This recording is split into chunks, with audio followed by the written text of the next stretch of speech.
5 local companies will soon be putting their big ideas to work and to the test for us and the county. They'll be doing that as this year's participants in the Innovate Durham program. Innovate Durham allows entrepreneurs to use local government as a lab for 16 weeks to test out innovative solutions to local challenges.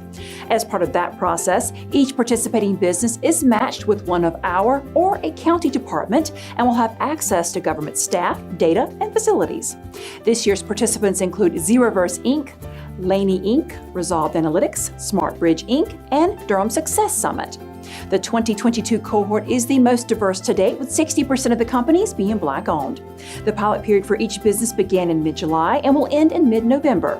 More information about Innovate Durham can be found at durhamnc.gov/3165. Our tree planting program has met an important milestone. Launched in 2018, the goal of the program is to plant an average of 1,500 street trees each year for a minimum of 10,500 new trees by 2025. They're needed to maintain and increase street tree canopy throughout Durham. The majority of these new trees will be planted in low tree canopy neighborhoods, which are often located in historically underserved communities. Some of the benefits of street trees include increased shade, lower energy bills, reduced air and noise pollution, and increased aesthetics. In 4 years, we're more than halfway to our goal, with just over 6,200 new trees planted. For the upcoming planting season, our downtown and Southside College View neighborhoods will receive new trees. These areas include the Hayti, North Carolina Central University, and Hillside Park neighborhoods. Tree planting will begin in November and should be completed by March. For more details about the program, including how you can help, visit durhamnc.gov/4330.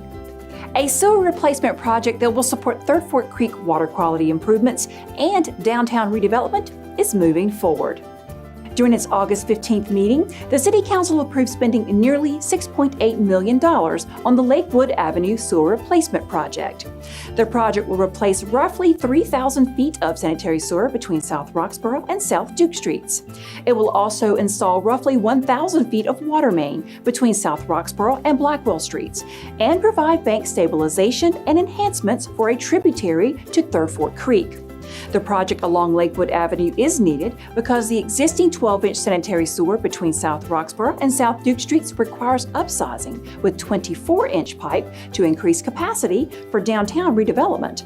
The additional water main is being installed where none exist and will help with water quality and operational resiliency.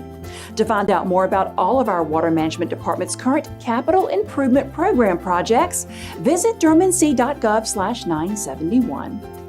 The federal government is supporting Raleigh-Durham International Airport's efforts to operate in a more environmentally friendly way through its improved ground transportation options. The Federal Aviation Administration's Airport Improvement Program will fully reimburse the airport for the cost of 2 zero-emissions electric shuttle buses. The total cost of the buses was nearly $1.4 million. The Airport Improvement Program grants are used to strengthen the nation's aviation infrastructure. The program funds projects such as runways, taxiways, airport signage, airport lighting, and airfield markings. Funding is also available for purchasing property, specialized equipment, or specific vehicles. Airports are entitled to a certain amount of program funding each year based on passenger volume.